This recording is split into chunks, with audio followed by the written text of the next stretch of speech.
ಮಾಜಿ speaker K R Ramesh Kumar ಅವರು ಅವರೇಕಾಯಿ ವಿಚಾರ ರೈತರಿಗೆ ಹಾಗೂ ವ್ಯಾಪಾರಸ್ಥರಿಗೆ ತೊಂದರೆ ಮಾಡಬಾರದು ಎಂಬುದಾಗಿ ಪುರಸಭಾ ಅಧಿಕಾರಿಗಳಿಗೆ ಮತ್ತು ಸಿಬ್ಬಂದಿ ವರ್ಗದವರಿಗೆ ವಾರ್ನಿಂಗ್ ಹುಷಾರ್ ಎಂಬುದಾಗಿ ಎಚ್ಚರಿಕೆ ನೀಡಿದರು.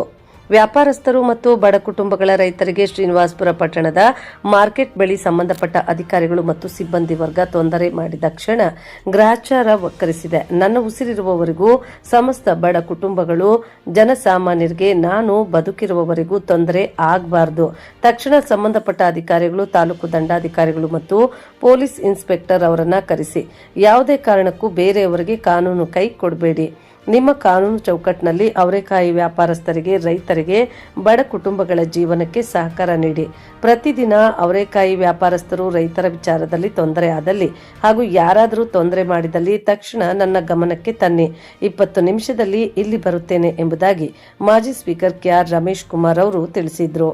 ತಾಲೂಕಿನ ಎಲ್ಲ ಮುಖಂಡರು, ಅಭಿಮಾನಿಗಳು, ಜನಸಾಮಾನ್ಯರು ಭಾಗವಹಿಸಿ ಮಾರ್ಕೆಟ್ ಅವರೇಕಾಯಿ ವ್ಯಾಪಾರಸ್ಥರು, ರೈತರು ನಿಮ್ಮ ಒಂದು ವ್ಯವಹಾರ ಮಾಡಿಕೊಳ್ಳಿ ಎಂಬುದಾಗಿ ಶುಭ ಕೋರಿದ್ರು. ವ್ಯಾಪಾರಸ್ಥರಿಗೆ ಯಾವ ತೊಂದರೆ ಕೊಡಬಾರದು. ಪ್ರತಿ ವರ್ಷ ಯಾರಾದ್ರೂ ತೊಂದರೆ ಕೊಡ್ತಾರೆ. ಈ ಸೀಸನ್ ಇರೋದೇ ಇನ್ನು 1.5 ತಿಂಗಳು.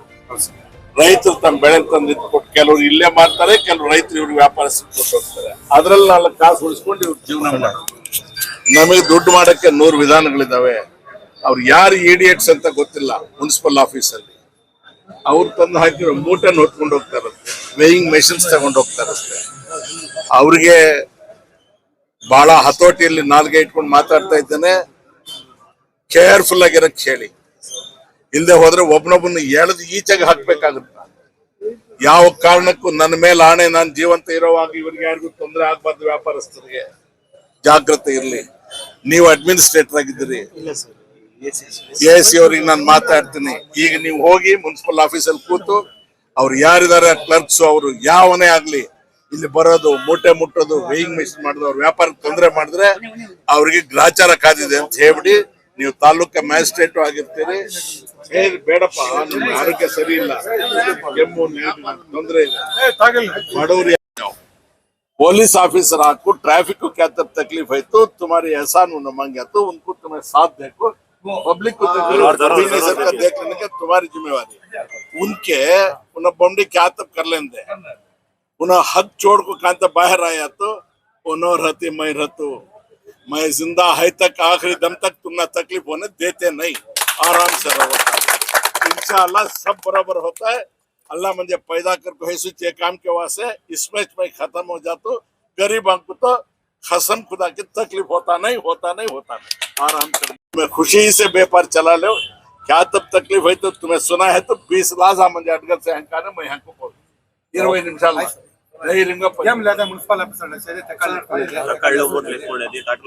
ಒಳಗಡೆ ಬಂದು ಮೂಟೆಗಳ ಟ್ರ್ಯಾಕ್ಟರ್ ಅದು ಅವ್ರ ಮನಸ್ಸಿಗೆ ಬಂದಾಗ ಬರೋದು ಸ್ವಾಮಿ.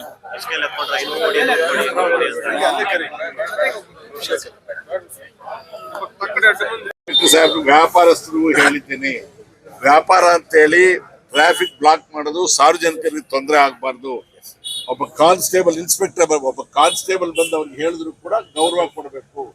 ಯೂನಿಫಾರ್ಮ್ಗೆ ಗೌರವ ಕೊಡೋದು ನಮ್ಮ ಜವಾಬ್ದಾರಿ. ಅದು ನಮ್ಮ ಇಲಾಖೆ, ನಮ್ಮ ರಕ್ಷಣೆ, ನಮ್ಮ ಮರ್ಯಾದೆ ಕಾಪಾಡಕ್ಕೆ ಇರೋದು. ಅವ್ರಿಗೆ ನಾವು ಗೌರವ ಕೊಡ್ತೀವಿ, ಇನ್ಯಾರು ಗೌರವ ಕೊಡ್ತಾರೆ? ನೀವು ಅವರು ಸಹಕರಿಸಿಕೊಂಡು ಮಾತಾಡಿ ಸಣ್ಣ ಪುಟ್ಟ ವ್ಯಾಪಾರಸ್ಥರಿಗೆ ಯಾರಿಗೂ ತೊಂದರೆ ಆಗದಂತೆ ಮಾಡಿ. ಆಗ್ಬೋದಾ? ಮುನ್ಸಿಪಾಲಿಟಿಗೆ ಹೋಗಿ ಅವ್ರು ಯಾರ್ದಾರ ಕರೆಸಿ ಮೀಟಿಂಗ್ ಮಾಡಿ ಆಚೆಗೆ ಬಂದ್ರಂದ್ರೆ ಅವ್ರಿಗೆ ಗ್ರಾಚಾರ ಕೆಟ್ಟಿದೆ. తహసీల్దార్ సాహెబ్ ఇక్కడనే ఉన్నారు. నేను ఇక్కడి నుంచి పోయి ఏసీతోనూ మాట్లాడతాను. ఇన్స్పెక్టర్ సాహెబ్ ఇక్కడనే ఉన్నారు. ట్రాఫిక్ ఒకటి తొందర కాకుండా పోలీసులు మీకు సలహా ఇచ్చినట్టు సహకరించుకొని మీ పని మీరు చేసుకుండా తహసీల్దార్లు మున్సిపల్ ఆఫీస్కి పోయి వాళ్ళకంతా హుషారించిపోతారు. మూర్త ముట్టేది, సూత్రాలు ఎత్తుకునేది, వేయింగ్ మెషిన్ దానికి గ్రాచారం నేను ఇప్పిస్తాను. శ్రద్ధగా మీరు ఈ 2 నెలలు బిజినెస్ చేసుకొని పెండ్లాం బిడ్డతో సాగకుండా దేవుడు చల్లగా పెట్టింది. मुसलमानों के वास्ते 2 अल्फाज मैं उर्दू में बोल रहा हूँ. तुम्हें तहसीलदार साहब यहाँ हमारे रूबरू हाजिर है, इंस्पेक्टर साहब भी हाजिर है.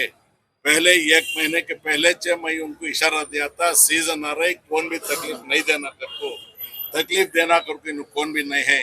अब जाते जाते म्यूनसिपल ऑफिस में बैठ को म्यूनसिपल स्टाफ को साहब जो इंस्ट्रक्शंस देना दे को जाती है। ऐसे मैडम से भी मैं यहाँ से निकलने के बाद मैं फोन पे बात करने को उनको क्या बोलना वो बोलता हूँ। आराम से अल्लाह को शुक्रिया आदाब करको, उसके नाम में तुम्हारे व्यापार तुम्हें कर ले, बाल बच्चे को तुम्हें पाल ले। क्या तब तकलीफ है तो मुझे सुना है तो 20 लाजा के अंदर में यहाँ तो एक दरखास्त तुम्हारे से पुलिस डिपार्टमेंट है सो हमना साथ देने, हमना इज्जत देने, हमना प्रोटेक्ट करने। उनके एक कांस्टेबल आया तो भी तुम्हें इज्जत देना, उनके बात सुनना, उनको कोऑपरेशन करना। ट्रैफिक को तकलीफ हो सब पब्लिक बात उन्हें कौन आता है कि जवाब मर्द में देख ले, आराम से रहना। अल्लाह को शुक्रिया आदाब करो, अब शुरू करो व्यापार चला। ಸರ್ ತಹಸೀಲ್ದಾರ್ ಇರ್ತಾರಮ್ಮನಂತ ಸರ್ಕಲ್ ಬನ್ನಿ ಬನ್ನಿ ಬನ್ನಿ ಪ್ಲೀಸ್ ದಯಮಾಡಿ ಬನ್ನಿ. ಈಗ ಒಂದು ತಿಂಗಳು ಈ ಅವರೆಕಾಯಿ ಸೀಸನ್ ಇನ್ನು 1.5 ತಿಂಗಳಿರುತ್ತೆ. 1.5 ತಿಂಗಳಾದ್ಮೇಲೆ ಕಾಯೇ ಇರೋದಿಲ್ಲ. ಇವ್ರು ಈ ವ್ಯಾಪಾರಸ್ಥರು ಯಾರಿರ್ತಾರೆ ಸಣ್ಣ ಸಣ್ಣ ಜನ ಇದನ್ನ ಅವ್ರ ರೈತರ ಹತ್ರ ತಗೊಂಡು ಇವ್ರು ಸ್ವಲ್ಪ ಮಾರ್ಜಿನ್ ಇಟ್ಕೊಂಡು ಬರ್ತಕ್ಕಂಥವ್ರಿಗೆ ಮಾರೋದು. ಈ ದುಡ್ಡು ತಗೊಂಡೋಗಿ ಹೆಂಡತಿ ಮಕ್ಕಳಿಗೆ ಸಾಕೋದು. ಪಾಪ 3 ಆಫೀಸರ್ಸ್ ಏನು ಅಬ್ಜೆಕ್ಷನ್ ಮಾಡಿಲ್ಲ, ಮಾಡ್ಕೊಂಡು ಹೋಗ್ಲಿ ಸರ್ ಏನ್ ತೊಂದರೆ ಇಲ್ಲ, ಟ್ರಾಫಿಕ್ ಪ್ರಾಬ್ಲಮ್ ಆಗಿದೆ ಅಂತ ನಾವು ನೋಡ್ಕೊಂಡಿದ್ದೀವಿ. ಇವ್ರು ಯಾರೋ ರಕ್ಷಣಾ ವೇದಿಕೆ ಅನ್ನಂತೆ, ರೈತ ಸಂಘ ಅನ್ನಂತೆ, ಯಾವ್ಯಾವ್ದು ಸಂಘ ಇರ್ಲಿ, ಪ್ರಜಾಪ್ರಭುತ್ವ ಎಲ್ಲ ಸಂಘಗಳು ಇರೋದೇ. ನಾವು ಅವ್ರ ಬಗ್ಗೆ ಯಾರಿಗೂ ಏನು ಮಾತಾಡೋದು. ಕಾನೂನು ವ್ಯವಸ್ಥೆ ಕಾಪಾಡೋದು ನಿಮ್ ಜವಾಬ್ದಾರಿ. ಟ್ರಾಫಿಕ್ ಗಂಟ ಬಂದ್ರೆ ಬುದ್ಧಿವಾದ ಹೇಳಿ ಅವರೆಲ್ಲ ನಿಮ್ ಜೊತೆ ಸಹಕರಿಸ್ತಾರೆ.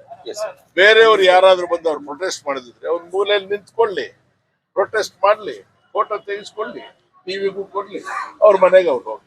ಅವ್ರೇನಾದ್ರೂ ಕಾನೂನು ಕೈಗೆ ತೆಗೆದುಕೊಂಡ್ರೆ ಆವಾಗ ಹತೋಟಿ ತಪ್ಪುತ್ತೆ, ಆಗ್ಬೇಕು. ಬಿಡಲ್ಲ ಸರ್, ಅದಕ್ಕೆ ಅವಕಾಶ ಕೊಡಬೇಡಿ. ಇಲ್ಲ ಇಲ್ಲ, ಅವ್ರು ಬರ್ಲಿ, ಪಾಪ ಎಷ್ಟು ಸಂಘಗಳಿದ್ರು ಬರ್ಲಿ, ಪ್ರೊಟೆಸ್ಟ್ ಮಾಡ್ಲಿ, ಬೇಕಾದ್ರೆ ಇಲ್ಲೇ ಒಂದು ಟೆಂಟ್ ಹಾಕೊಂಡು ಉಪವಾಸನೂ ಕೂತ್ಕೊಳ್ಳಿ, ನಮ್ದೇನು ಆಕ್ಷೇಪ. ವ್ಯಾಪಾರಸ್ಥರಿಗೆ ಮಾತ್ರ ತೊಂದರೆ ಆಗ್ಬಾರ್ದು. దయమాడి ಒಂದೇ నిమిషం తహసీల్దార్ను కరిసిపెట్టు వచ్చే 4 పైసలు పోయి ఇంట్లో బిడ్డలు సాకే పేదవాళ్ళు తొందరగా కాకూడదు. అందుకు రమేష్ కుమార్ బతికిండది ఎవడు ఈ భూలోకంలో వాళ్ళు కట్టం చేసే కయ్యల్లా.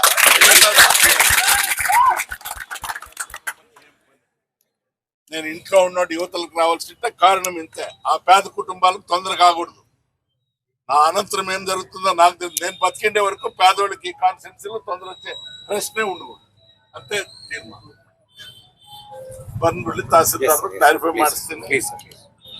ನಿಸಾರ್ ಆಯ್ತು ಮ್ಯಾಮ್, ಅವ್ರು ಬಂದು ಇಲ್ಲಿ ಇದ್ ಮಾಡ್ ಎನಿ ಟೈಮ್ ಯಾರೋ ಒಬ್ರು ಹಿಂಗೆ 10 ಜನ ಬರೋದು, ಪ್ರೊಟೆಸ್ಟ್ ಮಾಡೋದು, ನಿಲ್ಸಕ್ ನೋಡೋದು, ರೈತರಿಗೂ ತೊಂದರೆ ಆಗ್ತದೆ. ಮುನ್ಸಿಪಾಲಿಟಿ ಅವ್ರನ್ನ ಕರ್ಕೊಂಡು ಬರೋದು, ಮೂಟೆಗಳೆಲ್ಲ ಎತ್ಕೊಂಡು ಹಾಕೋಣೋದು, ಸ್ಕೇಲ್ ಎಲ್ಲ ಹಾಕೋಣೋದು.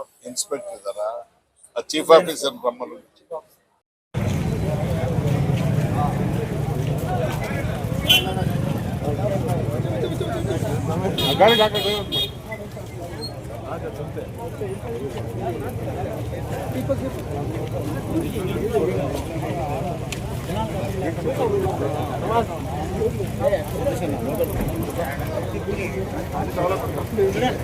సంఘాలు ప్రజాప్రభుత్వం వాళ్ళు స్లోగన్స్ వేసుకుని పోతాం. వీళ్ళకి చెప్పాలి వ్యాపారస్తులు, వాళ్ళకి ఎవరికే కానీ 1 కేజీ అనపకాయ ఇవ్వదు, 1 రూపాయి. ಸ್ಲೋಗನ್ಸ್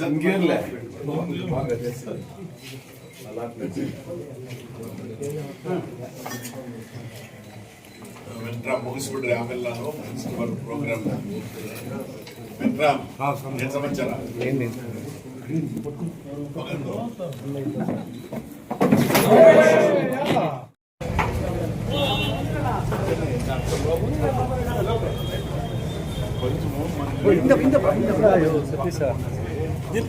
వ్యాపారస్తులు ఉన్నారు, వాళ్ళకి ఏం బాగుందో వాళ్ళ కష్టాలు వాళ్ళు చెప్పుకోరు. నువ్వు వ్యాపారం చేస్తున్నారు రానప్ప చెప్పుకోరు.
ಅಂದೆ ಭಯ ಎಲ್ಲಕಣ ಎಲ್ಲಕ ಅವಾಗ ಹೋಗಿಲ್ಲ ಇಲ್ಲ ಹೋಗೋಣ ಅನ್ಕೊಂಡ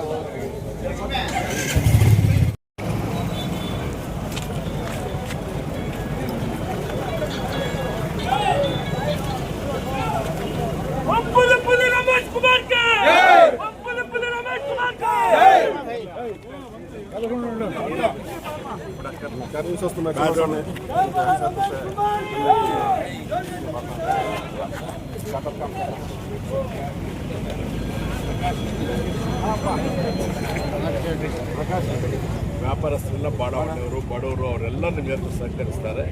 ಅವ್ರು ಹೊಟ್ಟೆ ಮೇಲೆ ಕಲ್ಬಿಡಬಾರ್ದು. ದೇವ್ರು ನಮ್ಗೆ ಆಯುಷ್ ಕೊಟ್ಟಿರೋದೇ ಬಡವ್ರ ಪರವಾಗಿ. ಬಡವ್ರ ಕಣ್ಣಲ್ಲಿ ಕಣ್ಣೀರು ಮಾಡಬಾರ್ದು.